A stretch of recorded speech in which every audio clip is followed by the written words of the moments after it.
तो हम लोगों ने इनर्शियल और नॉन इनर्शियल फ्रेम्स की बात की, जड़त्वीय अजड़त्वीय फ्रेम्स, और जिसमें न्यूटन का प्रथम गति नियम लागू होता है उनको हम जड़त्वीय कहते हैं, इनर्शियल कहते हैं, और जिसमें वो नहीं लागू होता है उसको हम नॉन इनर्शियल या अजड़त्वीय कहते हैं।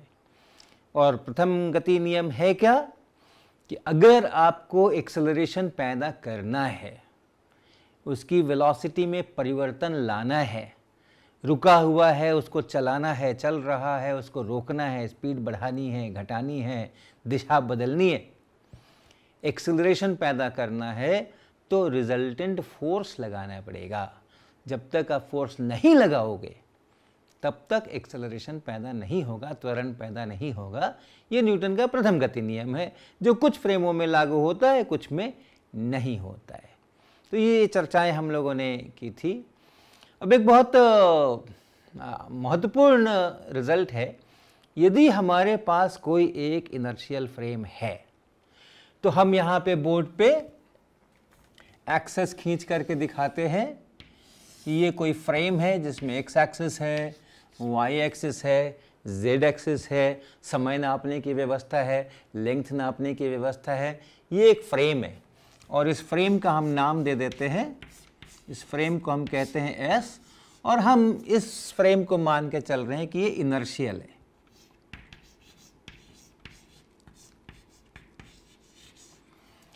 ये जड़त्वीय फ्रेम है, ये इसमें न्यूटन का प्रथम गति नियम लागू होता है।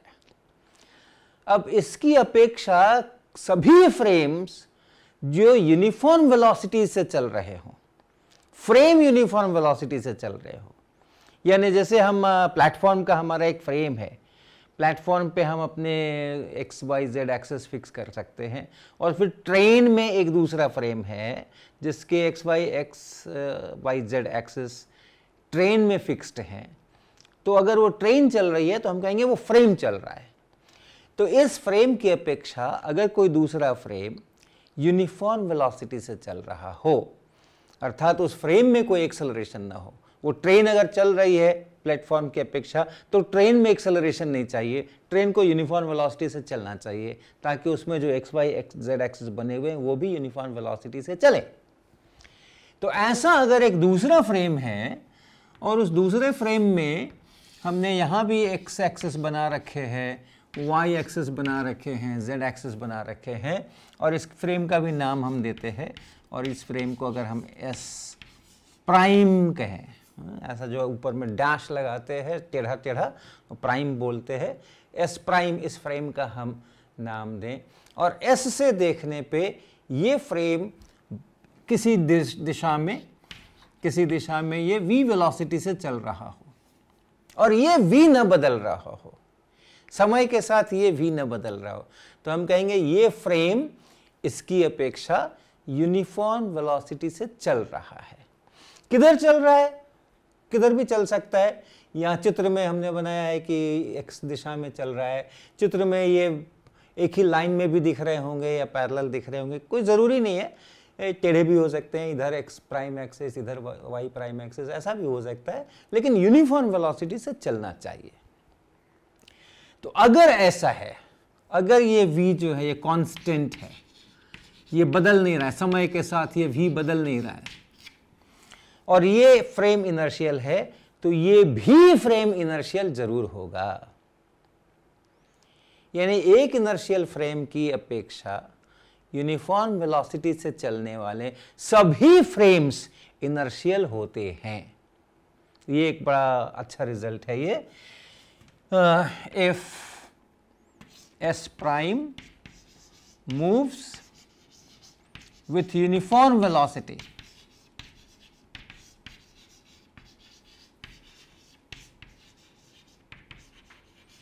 with respect to x, with respect to s, then s prime is also inertial.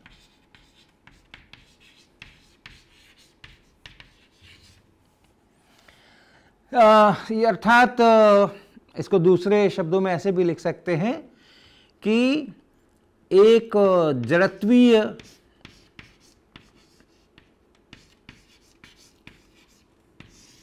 Frame की अपेक्षा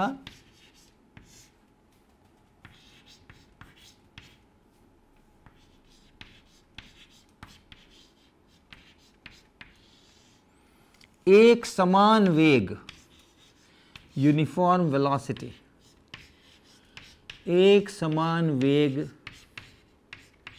से चलने वाले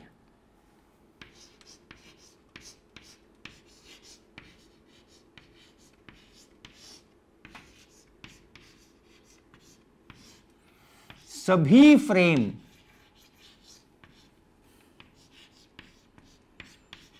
जड़त्वीय होते हैं।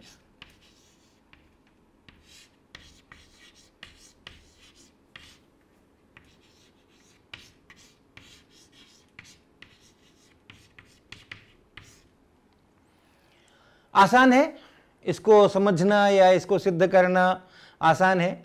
अगर ये फ्रेम इनर्शियल है, जड़त्वीय है, और हमने एक कोई पार्टिकल के बारे में सोचा और वो पार्टिकल यहां स्थिर है, ये पार्टिकल यहां स्थिर है और ये जड़त्वीय है, इसका मतलब इस पर कोई भी फोर्स नहीं लग रहा, या अगर एक से अधिक लग रहे हैं तो सब मिलकर शून्य है। तो हम ऐसे मान सकते हैं कि इस पर कोई फोर्स नहीं लग रहा, तो ये एट रेस्ट में है, ये एक्सेलरेशन ज़ीरो है और फोर्स भी ज़ीरो है, न्यूटन के प्रथम गति नियम का पालन कर रहे हैं। अब अगर हम इस फ्रेम से और इस P को देखें, P यहाँ रेस्ट में है, P जो है वो यहाँ रेस्ट में है, और ये जो फ्रेम है ये आगे की तरफ चल रहा है। आप मन में कल्पना कर सकते हैं कि ये प्लेटफॉर्म है और इस प्लेटफॉर्म पर ये कोई दुकान है, किताब की दुकान है जो स्थिर है प्लेटफॉर्म के फ्रेम पे, और एक ट्रेन यूनिफॉर्म वेलोसिटी से जा रही है।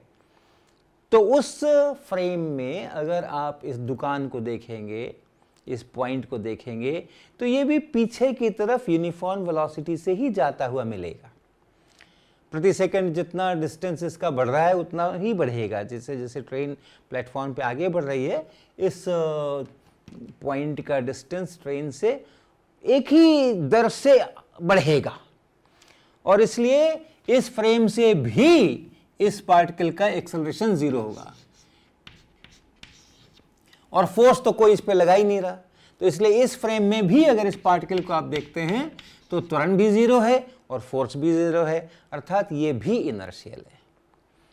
तो एक इनर्शियल फ्रेम की अपेक्षा एक समान वेग से चलने वाले जितने भी फ्रेम्स होंगे वो सब के सब इनर्शियल होंगे, उन सब में न्यूटन का प्रथम गति नियम लागू होगा।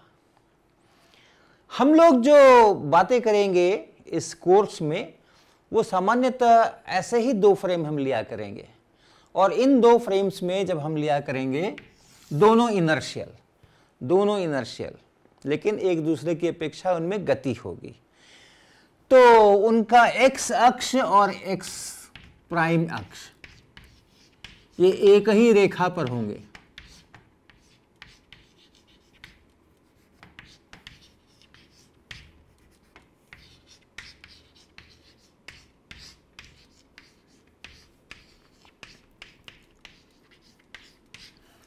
हम अपने रिलेटिविटी के सिद्धांत समझने के लिए और गणित को आसान करके रखना चाहते हैं। ऐसा नहीं है कि ऐसा ही होना ही चाहिए, लेकिन हम जिनका उपयोग करेंगे, जिन परिस्थितियों का उपयोग करेंगे, उसमें हम ऐसा लेंगे कि ये एक्स एक्सिस और ये एक्स प्राइम एक्सिस दोनों एक ही लाइन पर होंगे, और जो एक्स प्राइम एक्सिस है वो ऐसा स्लाइड कर रहा होगा, ऐसा आगे बढ़ रहा होगा v वेलोसिटी से, और एस प्राइम से अगर आप देखेंगे तो जो एस का एक्स एक्सिस है वो ऐसे पीछे की तरफ स्लाइड कर रहा होगा। तो एक ये, इसी तरह y और y प्राइम एक्सिस ये एक दूसरे के समानांतर होंगे। y प्राइम अक्ष ये समानांतर होंगे।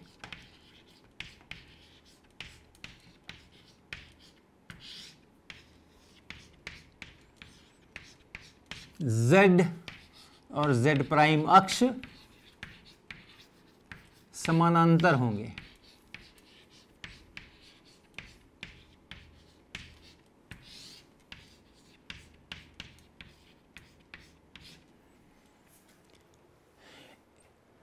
ऐसा जब होगा तो किसी समय ये एस प्राइम जो फ्रेम है वो इस एस फ्रेम के ऊपर पूरा पूरा आया होगा, क्योंकि जब ये दाहिनी तरफ को जा रहा है तो कभी इधर रहा होगा और ऐसा दाहिनी तरफ को जाता हुआ कभी इसका y प्राइम एक्सेस यहाँ होगा, और x प्राइम तो हमेशा ही x के ऊपर है, z उस समय z प्राइम के ऊपर होगा, और उसके तुरंत बाद फिर आगे ये बढ़ जाएगा।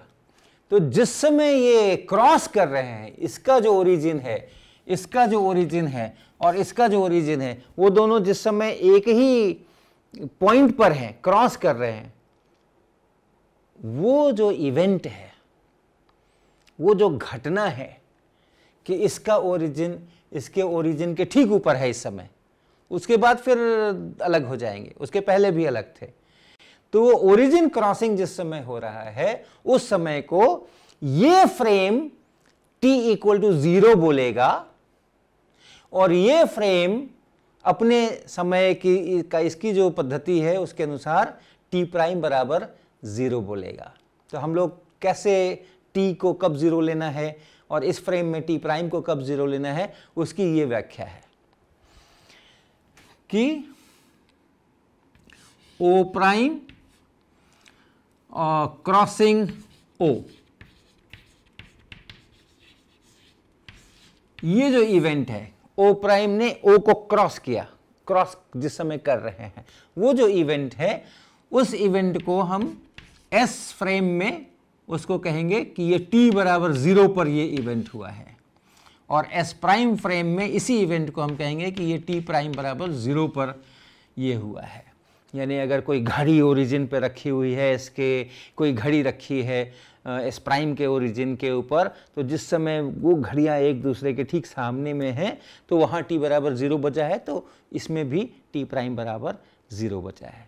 तो जब भी हम S और S प्राइम की बात करेंगे, जब भी हम S और S प्राइम की बात करेंगे तो उसमें यही रिश्ता होगा, उसमें यही रिश्ता होगा।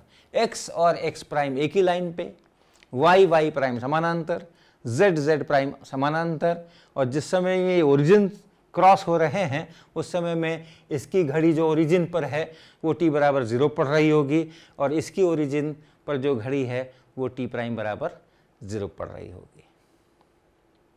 तो ये चीज़ हम लोग ध्यान में रखें। हमने अभी इवेंट शब्द की चर्चा की है और हम इस इवेंट शब्द की चर्चा बहुत बार करेंगे। इवेंट का मतलब घटना, कुछ इवेंट हुआ, कुछ घटना हुई। मैं यहाँ खड़ा हूँ, ये एक घटना है। मैंने चौक पकड़ ली, ये एक घटना है। शीशे का गिलास टूट गया, ये एक घटना है। गिलास टेबल के ऊपर रखा गया, ये एक घटना है। पड़ा है, इस समय पर यहाँ पड़ा है, ये एक घटना है। तो ये जो घटना है, इवेंट है, इसके लिए हमें क्या बताना पड़ेगा, कहाँ और कब। तो इवेंट हम जब बताएंगे तो हमें डिस्क्राइब करना पड़ेगा कहाँ, यानी XYZ बताओ, ये लोकेशन हो गया, कहाँ पर हुआ, ये कहाँ की बात कर रहे हैं, किस जगह की बात कर रहे हैं, और टाइम, कब, T, तो ये टाइम। तो जब इतना बताएंगे, XYZ और T चारों बताएंगे, तब होगा कि इस समय पे यहाँ पे कुछ हुआ है जिसको हम कह रहे हैं कि ये इवेंट है। अब हम अगला जो हमारा टास्क है वो ये है कि अगर कोई इवेंट है जो S फ्रेम से देखने पर इस जगह पर हुआ है, XYZ उसका लोकेशन है, और किस टाइम पर हुआ है, तो T टाइम पर हुआ है। उसी इवेंट को अगर हम S प्राइम से देखें, उसी इवेंट को अगर हम S प्राइम से देखें, तो ये है S से, और S प्राइम से उसी इवेंट को देखेंगे तो उसका भी एक लोकेशन मिलेगा, X prime, Y prime, Z prime, और उसका कुछ टाइम भी होगा, T प्राइम। तो ये S प्राइम उसी इवेंट को अगर देखेंगे तो इस जगह पर हुआ और इस समय पर हुआ। हमारा जो अगला टास्क है वो है X, Y, Z, T अगर मुझे मालूम हो तो X prime, Y prime, Z prime, T prime क्या होंगे। ये S प्राइम की ये व्याख्या है। और एक और चीज़ भी इसको यहाँ से भी ले लीजिएगा कि ये जो S प्राइम है ये S की अपेक्षा V वेलोसिटी से पॉजिटिव एक्स एक्सिस की तरफ चल रहा है। जैसे यहाँ आपने देखा, यहाँ जैसा लिखा हुआ है वैसा ही एस प्राइम का ये भी है साथ में, तो ये भी आप यहीं पर जोड़ सकते हैं। एस प्राइम एस की अपेक्षा एक समान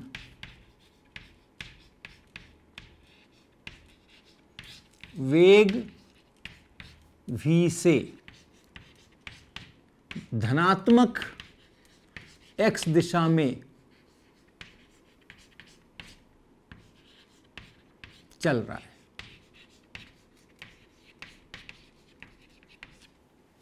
एक समान v से धनात्मक x दिशा में चल रहा है। हम जब भी इस पूरे कोर्स में हम जब भी s प्राइम और s की बात करेंगे तो ये सारी बातें वहां पर लागू होंगी।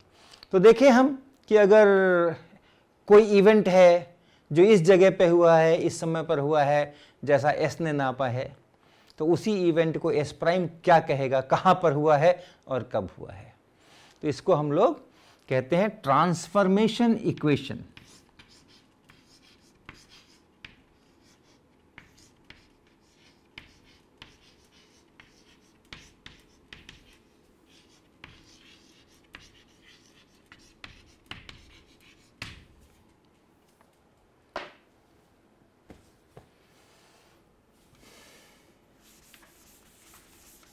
तो मान लीजिए कि ये जो घटना हो रही है, इवेंट हो रहा है, वो कहीं पर है, यहाँ कहीं पर है, और इससे नापने पर, इस एस फ्रेम से नापने पर इसके जो कोऑर्डिनेट्स हैं, निर्देशांक हैं, वो एक्स वाई जेड है और टी समय पर ये घटना हुई। और इससे जब नापते हैं उसी इवेंट को, तो कहाँ हुई है, तो उसका जो उसके निर्देशांक हैं वो X prime, Y prime, Z prime है और वो टी प्राइम पे हुआ है। तो अगर हम लो वेलोसिटी वर्ल्ड की बात करें, जो हम साधारणतः अपनी जिंदगी में जीते हैं, जहां कुछ भी अगर चलता है, कोई भी गतिमान चीज हमें साधारणतः हम देखते हैं, हमारी ट्रेन होगी, हमारी कार होगी, हमारी साइकिल होगी, हवा चल रही होगी, आंधी चल रही होगी, पानी बह रहा होगा, ध्वनि आवाज आ रही होगी, ये जो वेलोसिटीज हैं, ये लो वेलोसिटीज में इनको कह रहा हूं, क्योंकि प्रकाश का निर्वात में जो वेग है उसकी अपेक्षा ये बहुत कम है। तो अमूमन हमें इसी तरह के वेलोसिटीज से पाला पड़ता है। तो वैसी स्थिति के लिए मैं अभी चित्र बना रहा हूं। अगर हम इस x को देखें, ये x क्या है, ये x इस x एक्सिस की तरफ, और यहाँ अगर हम एक लाइन खींचें तो ये है x, यहाँ से लेकर, ओरिजिन से लेकर के और यहाँ तक की जो दूरी है वो है x। तो x यहाँ से लेकर के यहाँ तक ये दूरी है x। और ये क्या है, x प्राइम का क्या है, ये s प्राइम फ्रेम से x कोऑर्डिनेट है। यानी s प्राइम के ओरिजिन से अगर हम यहीं से, यहाँ से अगर इस p से इसके x एक्सिस पर लंब ऐसा डालें, और तब ये जो दूरी है यहाँ से यहाँ तक की, ये है x प्राइम। और ये दूरी कितनी है, ये दूरी यहाँ से यहाँ तक की कितनी है, तो अगर यहाँ से मैं देखूं तो जिस समय इस ओरिजिन O प्राइम ने इस O को क्रॉस किया था, उस समय t बराबर 0 था, और अब समय t हो गया है और ये फ्रेम v वेलोसिटी से आगे बढ़ रहा है। तो t बराबर 0 पर ये ओरिजिन यहां था और t समय पर ये ओरिजिन यहां पहुंच गया है, और ये v वेलोसिटी से, यूनिफॉर्म वेलोसिटी v से ये आगे बढ़ रहा है। तो ये डिस्टेंस कितना बना यहां से यहां तक का, ये डिस्टेंस vt बना, v इंटू टी।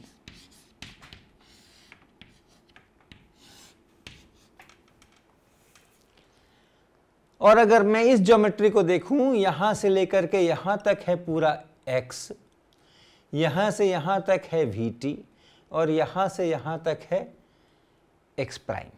तो क्या पाते हैं हम कि ये x जो है वो बराबर है vt और प्लस ये एक्स प्राइम, अर्थात एक्स प्राइम जो है वो बराबर है एक्स माइनस वी टी।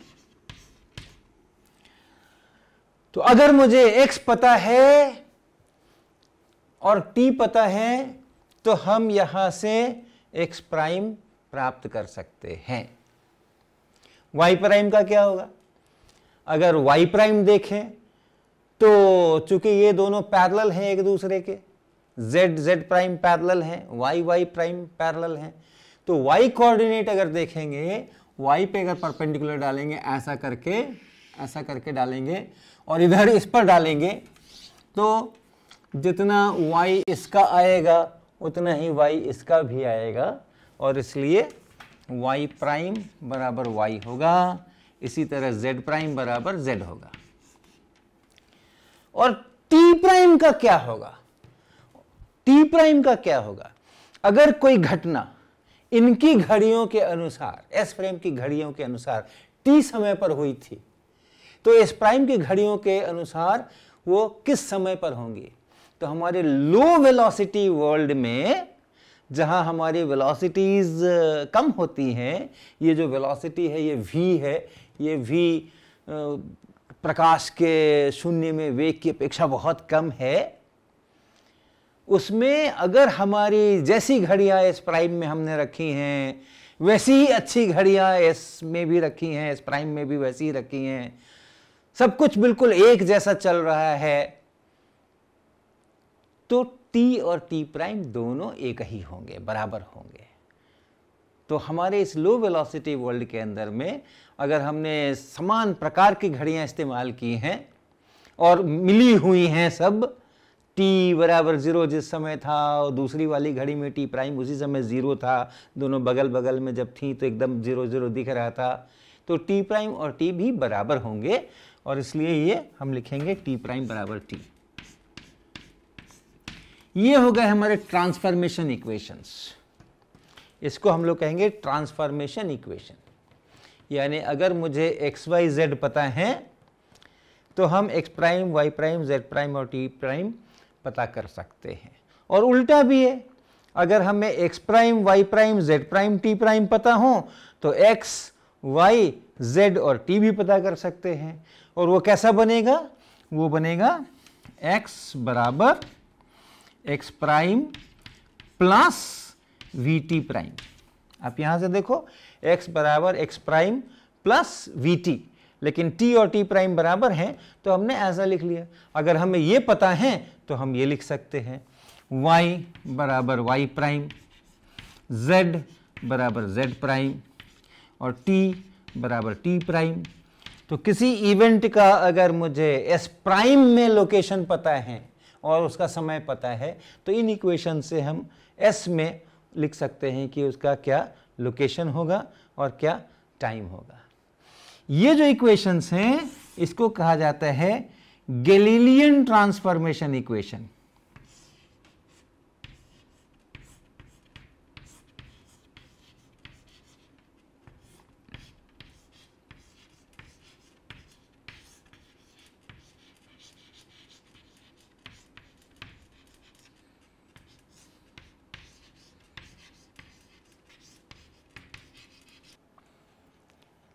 और जो हम अमूमन अपने ज़िंदगी में एक्सपीरियंस करते हैं अपने दैनिक जीवन के अंदर में, वो इसी से गवर्न हो जाता है। इन्हीं इक्वेशंस के आधार के ऊपर जो गणनाएं हम निकाल सकते हैं वही हम साधारणतः अनुभव करते हैं।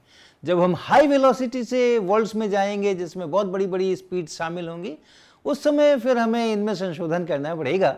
लेकिन अभी के लिए जो हम ज़िंदगी जीते हैं, जिसमें हम बॉल्स देखते हैं, जिसमें हम पत्तों को गिरते हुए देखते हैं, जिसमें हम पानी बरसते हुए देखते हैं, इन सब चीज़ों के लिए ये जो गैलीलियन ट्रांसफॉर्मेशन इक्वेशंस हैं वो बहुत उपयोगी हैं और हम इनके बारे में और चर्चा अगले क्लास में करेंगे।